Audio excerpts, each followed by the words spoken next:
Hey guys, it's your girl Carrie. How you doing? In my Wendy Williams voice. It has been a while since I've last uploaded a video, and several of you have commented or left me comments asking how was I doing, was I okay, and thank you so much for being concerned. The family and we are actually doing well in terms of health and things like that. We are absolutely fine.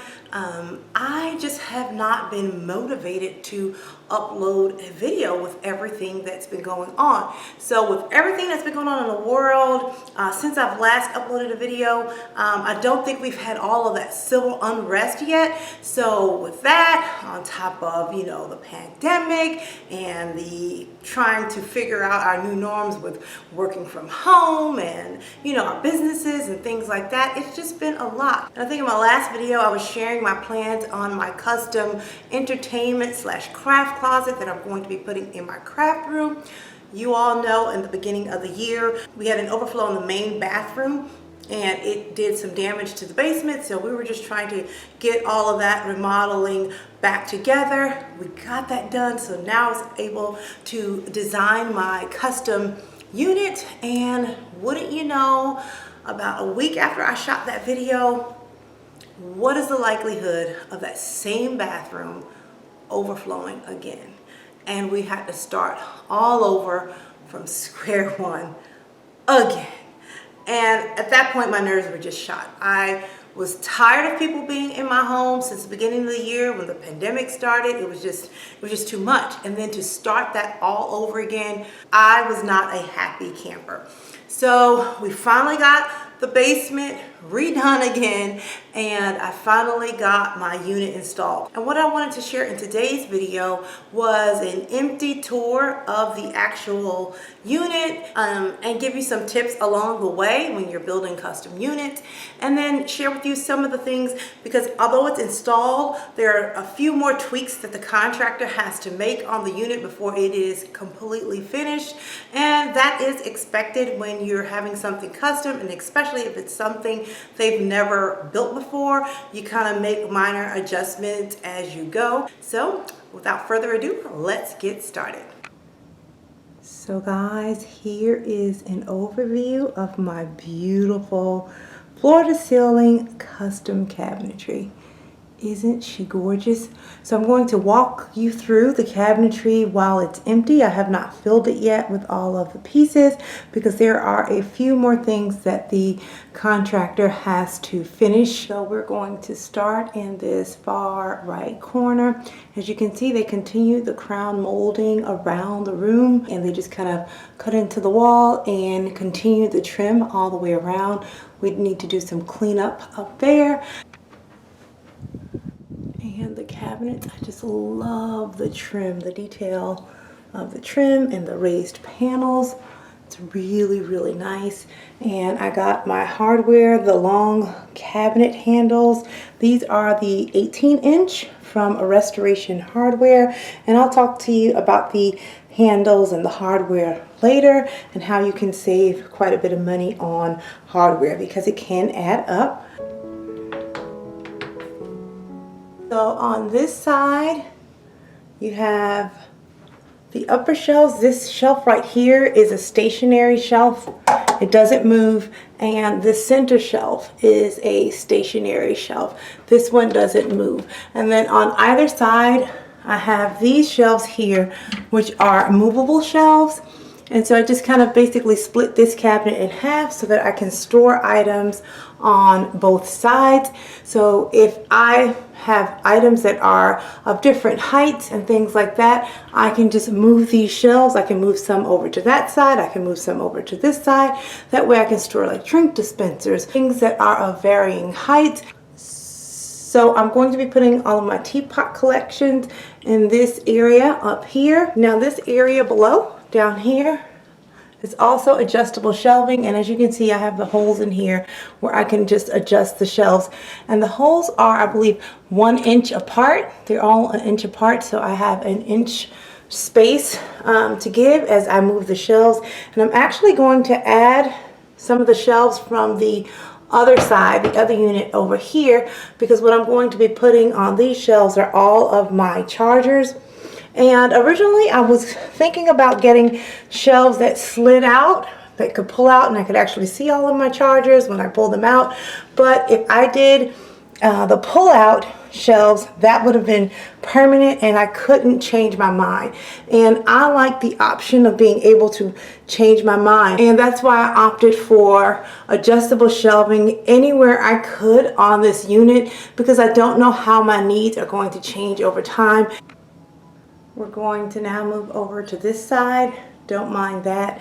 We have to put the door back. The couch that goes in here couldn't fit through the door when we're moving everything out. So we need to put the door back on there. And then on the opposite side, that's our exercise room. But this cabinet here, let's open that one. This one is just floor to ceiling shelving, and all of these are adjustable shelves. And I believe I shared with you in my concept design video what I was planning on putting on this side. So I'm going to remove some of the shelves here and add them to the other side for my chargers, and then I have a bunch of other entertainment items that will be stored behind these two doors. And I just wanted to take a look at the level of detail. These are just some beautiful shelves in here. And what I like about this is, again, we have all the adjustable shelving, and then I can also stack or add organizers that could help create different heights if I need it. And that's why I just opted for a plain long white adjustable shelf, because it gave me the most versatility when storing my items. Now let's talk about the hidden columns. Now this looks like it's a really nice, architectural detail, but it's actually storage as well. So I'm going to go ahead and pull these out. So as you can see here, this pulls out, and let's walk you through this. So up here we have all of these rows, and I'm going to be storing all of my ribbon up here. This shelf right here is one of the things the contractor has to fix. They installed it the wrong way. You see this glossy white here? This is supposed to be flipped up the underside. So he's going to turn this around and change it the right way and actually finish off this portion here. It didn't get painted, so that will be fixed. And then we have two additional drawers here that will store some other ribbons and buttons and things like that. And then as we move down, as you can see, these holes here are the holes built for my wrapping paper. And so my wrapping paper will be stored in each one of these holes, and they're actually going to come back and replace all of this. They're going to, I believe, take the brackets off and do this space over. Originally they didn't have these brackets here, and when we did the pull out, it was a little bit the weight of it was too heavy, so they came in and tried to add brackets, and it split the wood, and I don't like the look of the brackets. I don't want those to be visible, so they're going to come up with a different mechanism or system to see how I can easily slide this unit in and out without having to see these additional brackets for support. So we'll see what they come up with, and I'll share that with you in the final reveal. So I'm going to slowly scan down that so you can see how that looks, but hopefully it'll look a little bit different the next time you see it. But I wanted to give you guys a realistic view of how things like this work. I'm going to push that back in. Then we're going to move over to the other side, and this other side also pulls out, and I'll share with you what's inside this one. So here is this unit's pull out, and let me explain how this one works. He has to bring back over the rest of the rods, but as you can see, let's see if I can get in here. As you can see, there's these grooves cut out here for each one of the dowels, and this is where I'm going to be hanging all of my napkin rings. So if I ever need a napkin ring, I just pull out the dowel and my napkin rings will rest on there. And when I'm done, I can just put it back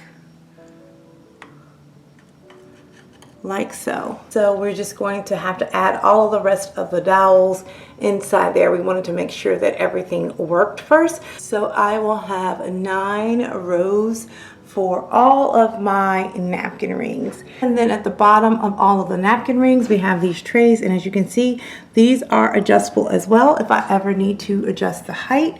But what I'm going to put in here are all of my napkins. So I'm getting these acrylic plastic bins that will stand upright, and it will house all of my napkins, and I can just put them in all of these drawers down here. And I have 1, 2, 3, 4, 5. So I have 5 drawers to house all of the napkins, and I can put 4 acrylic trays, so 4 different types of sets of napkins each drawer, and so that'll give me room for 20 different sets of napkins in sets of 4. Push that one back. Then here up in the center, it's kind of like a mail sorter concept, and what I'm going to do is add these.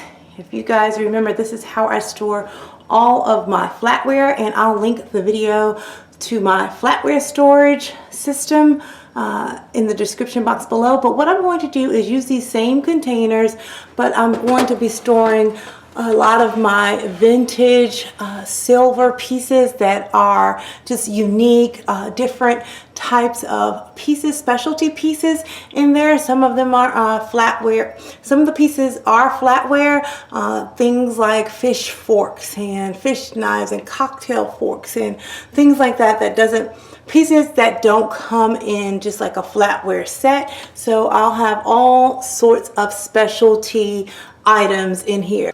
And instead of having just a plain box, I'm going to jazz my boxes up by adding the hardware that's on the cabinet to the boxes so that it could look like it was made as part of the set. So that's what I'm going to be doing with those, and that's what's going to be in all of these little cubbies. And moving down, I left this area open, and I left it there to showcase my beloved coffee urn. I absolutely love this piece. She's been with me for so many years, and you guys might have seen her in my Breakfast at Tiffany video. And this also serves as a storage space, but it's open, and it also serves as artwork, and it just gives me something beautiful to look at. And in this corner, I just have a picture frame with a little quote about my quality time.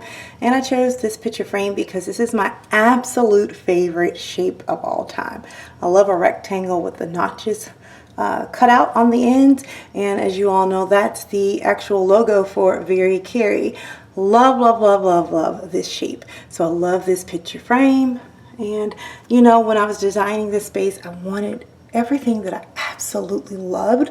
Can you just imagine having a space that is so you, everything in it you absolutely love? And I just put a little quote behind here for my quality time. I've discussed my quality time with you guys over the years, so I won't go into it again right now, but this is where I'm going to actually have my quality time. I have a quiet, beautiful space of my own where I can come down here and enjoy myself. And then I'm also going to use this space to record videos, whether I'm sharing or showing something from a haul or things like that. And then I have room back there if I wanted to change the backdrop or put a picture back there. That's I can do that as well. And right now this is hidden, but I also have an outlet back here, so should I ever need to plug something in while I'm working in this space, you could see that.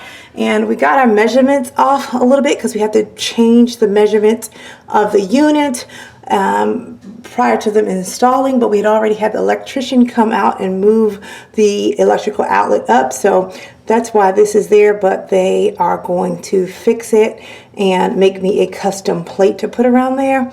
And as you can see, you can still see a few of the holes here, and when the contractor comes back, he's going to cap off all of those holes.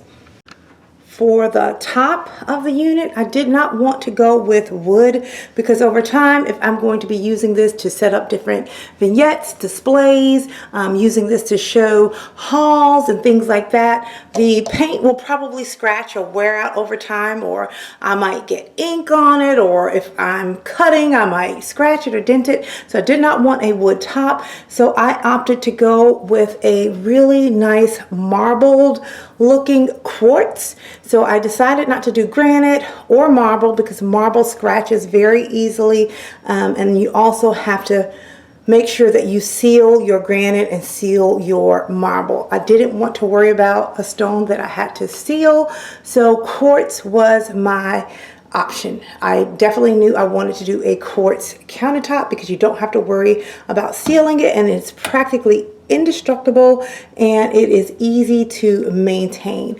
And I just think that quartz countertop looks so extremely gorgeous and exquisite.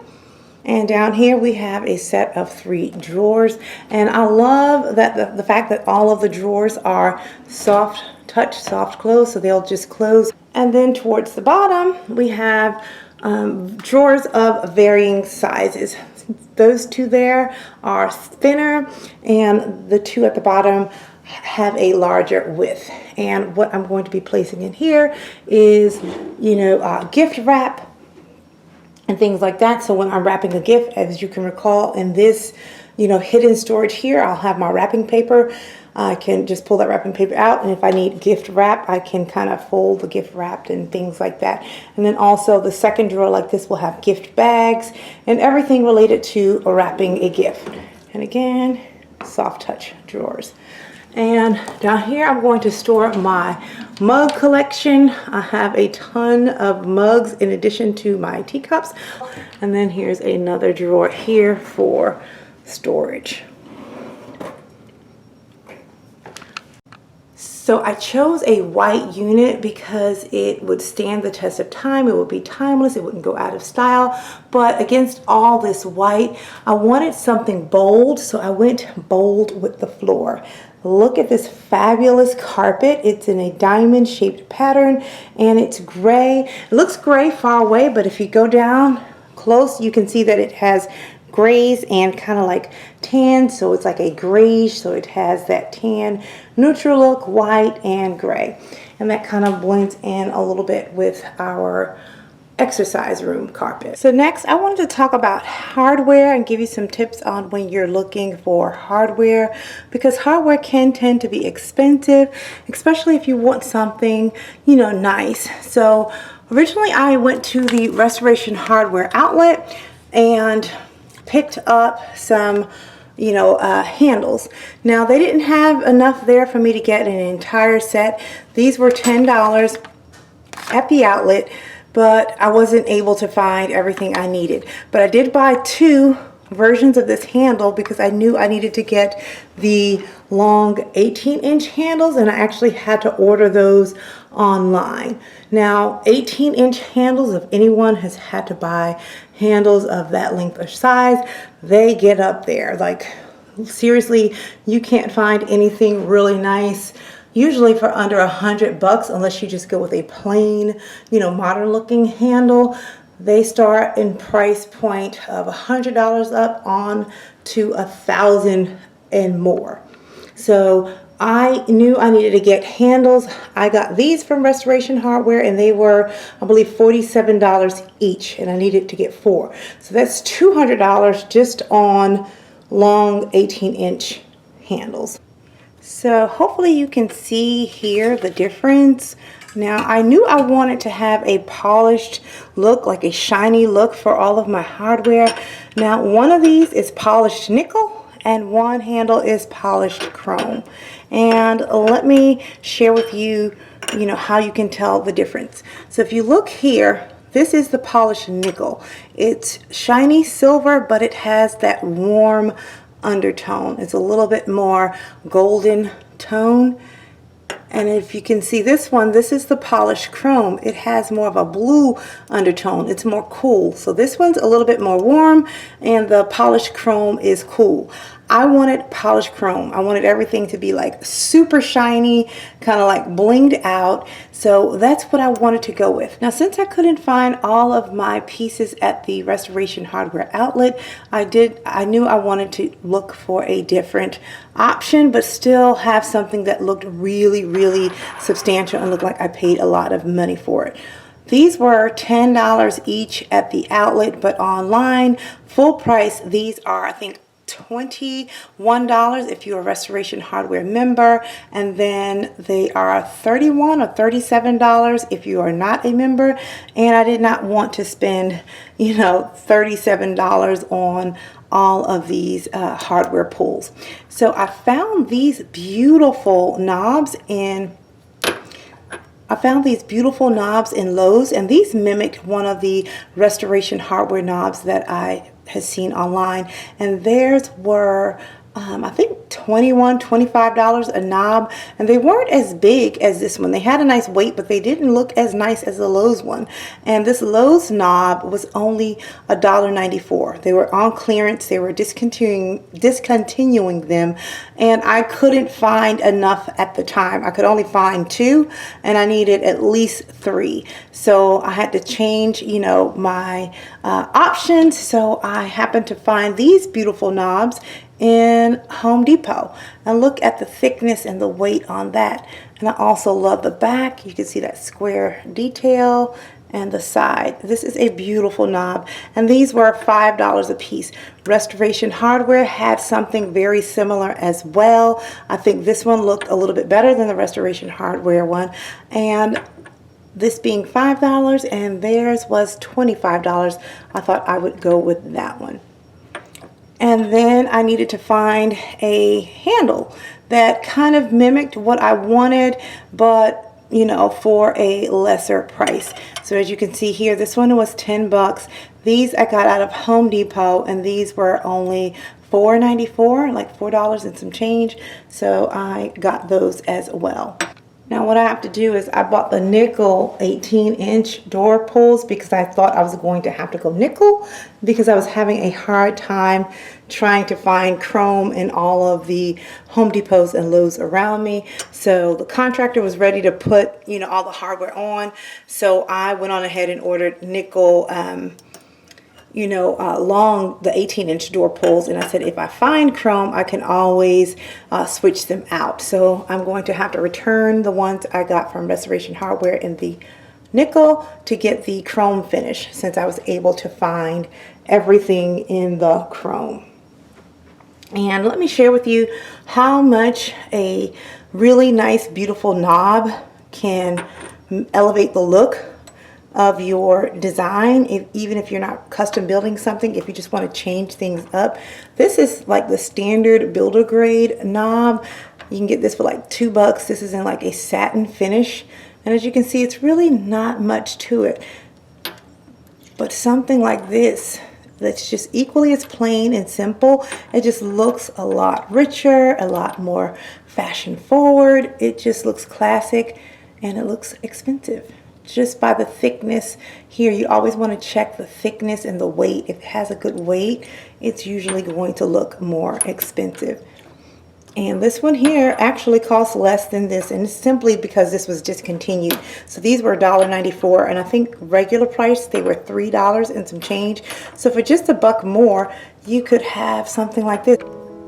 And here are the knobs from Home Depot here, and just loving the trim.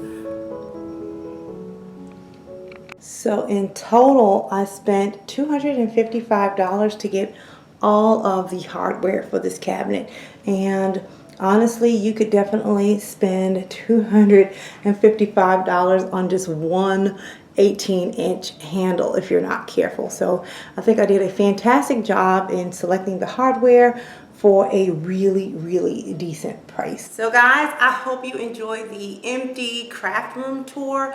I cannot wait to load my unit up with all of my treasures, and then I cannot wait to share with you what the finished product looks like. And in the meantime, I'm trying to just kind of get back in the swing of things and figure out what videos you guys want to see, because during this time when I wasn't making videos, I was watching some of my favorite channels, and you know, it's a little bit hard to gauge what you all want to see. When I would watch some of my favorite fashion YouTubers, for example, in the comments, I would just, you know, see them, they was getting slammed. Why are you out shopping? This is not a time to be shopping. You know that people don't have jobs. Or when I would watch some of my favorite YouTubers go to the stores, like a shop with me, whoo, you ate those YouTubers up as well. Why are you touching things? You're gonna contaminate them. It was just a mess. And so in my mind, I'm thinking, do they want to see, you know, shop with me videos? Do they want to see haul videos? What's going on? And you know, you don't want to offend anyone either, because there was a period of time that I was not interested in any kind of fashion, any kind of home decorating or anything like that. It was just a point in time where you just wanted to breathe and woosah. So I get it. So let me know what you guys want to see. I've been doing a lot of larger scale projects where I've been remodeling things around the home, but that's been a whole other story. That's a whole other story. I don't know if you guys would like to see a series on what could possibly go wrong when you're renovating, because we've had tons of challenges, and you know, basically kind of what to do when you have unexpected expenses pop up and things like that. I was thinking about doing something like that, because a lot of people just do, you know, they show you the end product, they don't tell you the full story, they don't tell you the costs that go in, you don't get inside information on how to select contractors and things like that. But again, I don't know, you know, if that's something you want to see, because maybe many of you aren't doing projects that are on a larger scale. Leave a comment below and let me know what you're interested in seeing now that I have the energy to move forward and start uploading again. So thanks for watching this video. I hope everyone is safe, and until next time, I'm going to keep calm and carry on. Bye guys.